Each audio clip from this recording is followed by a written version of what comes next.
നിക്കടി ഇവിടെ. എങ്ങോട്ട് പോന്നു?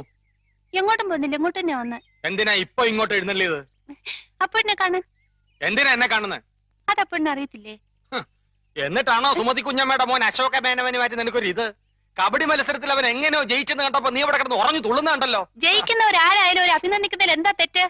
അന്യനൊന്നും അല്ലല്ലോ, അതും എന്റെ അമ്മായിയുടെ മോൻ തന്നെയല്ലേ. അത്രയ്ക്കും ഇഷ്ടമാണെങ്കിൽ നിനക്ക് അവനെ തന്നെ കെട്ടിയാ പോരെ? ഇഷ്ടമുള്ളവരൊക്കെ എല്ലാരും കെട്ടല്ലേ? നിങ്ങൾ നേരെ നോക്കിയാ കീരിയും പമ്പും പോലാണല്ലോ. നീ എന്തിനാ രമേന്തി അവനെ ദേഷ്യം പിടിപ്പിക്കുന്നേ? തോക്കുമ്പോഴും ദേഷ്യപ്പെടുമ്പോഴും അപ്പൂട്ടന്റെ മുഖം കാണാൻ നല്ല ചേല അമ്മായി. അശോകന്റെ തോറ്റ മോത്തിന്റെ ശൈലി നീ കണ്ടിട്ടുണ്ടോ? അതിന് അപ്പൂട്ടന്റെ അവസരം തരുന്നില്ലല്ലോ. എന്നാ കാവിലെ പാട്ടു മത്സരത്തിന് നീ വാ, അവന്റെ തോറ്റ മോന്തയുടെ ക്ലോസപ്പ് കാണാം. ചുമ്മാ തങ്ങിയെന്ന് തോറ്റാ പോരെ, അതിന് ഈ വീരവാദം വേണോ? ചുമ്മാ തങ്ങിയെന്ന് തോറ്റാ പോരേന്ന്. നീ അവനെ അങ്ങനെ മോശക്കാരനാക്കാൻ പറ്റും വേണ്ട. മനസ്സിലെത്തി പാടാമെങ്കിൽ പുഷ്പം പോലെ ജയിക്കാവുന്നതേ ഉള്ളൂ, അല്ലേ മോനെ?